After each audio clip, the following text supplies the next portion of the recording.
गंगा की कसम, यमुना की कसम, सरयू का मुआना बदलेगा, कुछ तुम बदलो कुछ हम बदले, मिलकर जमाना बदलेगा। कहीं ना कहीं जो साथ जमाना बदलेगा, बहुत सारे उनके नारे थे। कहीं ना कहीं शिवहर को एक नाम देने में, शिवहर को जिला बनाने में बड़ा योगदान माना जाता है। कहूँगा सबसे हाथ जोड़कर कि आप लोग सब कोई आएँ और श्रद्धांजलि सभा में हम लोग सबको मिलकर उनको दोबारा से याद करें। देखिए वो ऐसे तो लोग नहीं हैं जिनको भूल जाया करें, लेकिन एक समय होता है जब हम लोग सबको को मिलने का ये मौका मिलता है और उनकी वजह से हम लोग सबको को पास आना चाहिए। और यही आग्रह है सबको से कि आप लोग आएँ और श्रद्धांजलि सभा को एक सफल सभा बनाएं। चलिए, आप देख रहे हैं न्यूज जंक्शन बिहार, मैं हूं आपके साथ शिवम। जैसा कि आप जानते हैं, अभी हमें शिवहर की धरती पे, वही शिवहर की धरती जो स्वर्गीय पंडित रघुनाथ झा के नाम से जाना जाता है। क्यों जाना जाता है? देखिए, आप जानते हैं शिवहर का निर्माण, अगर शिवहर जिले का निर्माण कराने में अगर किसी व्यक्ति का अगर महत्वपूर्ण योगदान माना जाता है तो वो सिर्फ स्वर्गीय पंडित रघुनाथ झा, पूर्व केंद्रीय मंत्री, बिहार सरकार में कई बार मंत्री रह चुके, शिवहर जिले से विधायक रह चुके, गोपालगंज से सांसद थे, बेतिया से सांसद थे। कहीं ना कहीं एक समय लालू प्रसाद यादव को मुख्यमंत्री बनाने में पंडित रघुनाथ झा जी की बहुत बड़ी भूमिका थी। उनकी पुण्यतिथि 14 जनवरी को मनाने जा रही है, यानी उनका श्रद्धांजलि सभा का आयोजन शिवहर जिले में होना है। इसी विषय पर हमारे साथ चर्चा करने के लिए मौजूद हैं उनके पौत्र, भाजपा प्रदेश के बड़े नेता हैं राकेश झा।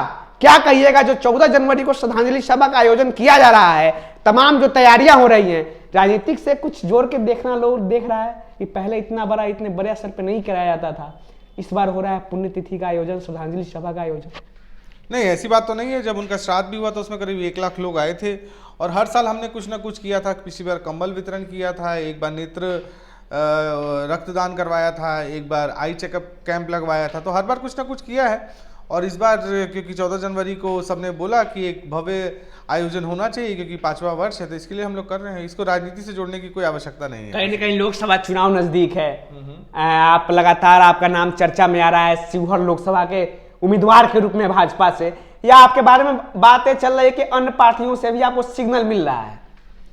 नहीं, ऐसा कुछ नहीं है। देखिए, लोकसभा चुनाव से तो हमें कोई सरोकारी नहीं है, ये हमारा एक पर्सनल इवेंट है, उसमें हम लोग सबको मिलके कर रहे हैं और कोई इसको राजनीति से मत जोड़िए। स्वर्गीय पंडित रघुनाथ झा जी की एक शायरी कह सकते हैं, उनका नारा कह सकते हैं, हम पहले कह देते हैं आपको।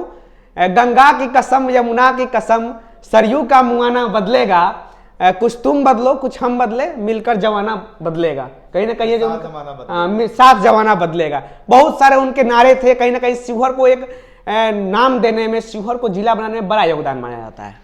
जी हाँ, बिल्कुल। आज जो भी है शिवहर और हम लोग जो भी यहाँ बैठे हुए हैं, हमारा कारोबार है, कोर्ट है, कचहरी है, यहाँ पे इतना सारा बैंक खुल गया है। लोगों को पहले लोगों को सीतामढ़ी, मुजफ्फरपुर जाना पड़ता था कामों के लिए, अब सीधे यहीं पे शिवहर में आए। ज़मीन के रेट इतने बढ़ गए हैं, लोगों को उसका भी फायदा हुआ है, बहुत लोग यहाँ पर करोड़ोपति बन गए हैं, तो केवल उनकी देन है। आज जो हम भी हैं यहाँ पे शिवहर में, हम भी अगर कोई कारोबार कर रहे हैं तो उन्हीं की वजह से कर रहे हैं। उनके जाने के बाद कहीं ना कहीं शिवहर अनाथ हो गया, जैसा लोग कहते हैं, उनके समर्थक कहते हैं। कहीं ना कहीं अब कहा जा रहा है कि उनके परिवार से लोग राजनीतिक में आ रहे हैं। कहीं ना कहीं आपका नाम सामने आ रहा है, नवनीत झा जी का नाम सामने आ रहा है, तो कहीं ना कहीं तमाम ऐसे एरिया को देखते हुए कहा जा रहा है कि आप लोकसभा चुनाव में मजबूती के साथ आ रहे हैं और कहीं ना कहीं चुनावी एंगल जो है, लगातार जो आप क्षेत्र भ्रमण कर रहे हैं, कहीं ना कहीं पूरा उसे जोड़ कर देखा जा रहा है। देखिए, हम लोग क्षेत्र में हमेशा से बने हुए हैं, आज से नहीं बने हुए हैं। जब भी कोई समस्या आती है, चाहे लोगों को ज़रूरत पड़ती है, हम उनके लिए खड़े रहते हैं। आप जमला परसा की आप बात करें, ठोकर बनवाने की, उस टाइम पे हम थे, वो तो रीगा विधानसभा में पड़ता है। जब पार्टी ने कहा हमें कि आप चुनाव प्रचार कीजिए, चाहे पवन जायसवाल जी हों, रीगा में मोतीलाल जी हों, यहाँ पे सरफुद्दीन उस समय गठबंधन में लड़ रहे थे, तो उसके लिए भी हमने किया। और हाँ, मेरा यही मानना है कि हमारे जो लोग हैं कि शिवहर हमारी जन्म धरती है, हमारी मातृभूमि है, और जब तक मातृभूमि को हम लोग कुछ वापस नहीं देंगे, क्योंकि मातृभूमि से ही हमें सब कुछ मिला है, तो वापस से ज़रूर देने का हक बनता है। हमेशा उन्हीं को याद किया जाता है जिन्होंने अपने मातृभूमि को कुछ दिया है, तो इसीलिए हम बने रहते हैं। इसकी राजनीति किसका कुछ वो नहीं है। शिवहर बनेगा हरियाणा जी, ऐसे तमाम उनके नारे थे। हम चाहेंगे कि आप उनका कोई अगर नारा था तो आप उसे बताने का प्रयास कीजिए, ताकि शिवहर के जो उनके पुराने साथी हैं उन्हें सुने, उनमें एक जज्बा आए और तमाम जो शिवहर के विकास के लिए तत्पर रहने की बात होती रहती है उसे गढ़ने का प्रयास हो। जी हाँ, बिल्कुल। जैसे वो कहते थे कि शिवहर को हरियाणा बनाना है और उस पर उन्होंने काफ़ी मेहनत से काम किया था। जब गोपालगंज के और बेतिया के भी सांसद थे तब भी यहाँ पे स्कूल लाए, यहाँ पे केंद्रीय विद्यालय लाए, नवोदय लाए, रेलवे उनका लाया हुआ था जो 15 साल में वापस से रमा देवी जी ने उसको सुचारू रूप से धरातल पे आया है। लेकिन अगर वो रहते तो मेरे हिसाब से वो पहले ही आ चुका होता। बहुत सारी चीज़ें थी। एक मैं आपको एक वाकया बताता हूँ। एक समय पे स्कूल की जगह चाहिए होती थी। जब स्कूल की जगह सरकार के पास नहीं थी तो हमारे गांव के पीछे उन्होंने अपने दादाजी दादी के नाम पे अपनी ज़मीन दे के सरकारी स्कूल बनवाया है, जो अम्बा कला में अम्बा। और उसकी वजह से सारी जो लड़कियां हैं उस क्षेत्र की, उनको डिग्री मिल पाया, वो शिक्षित हो पाई।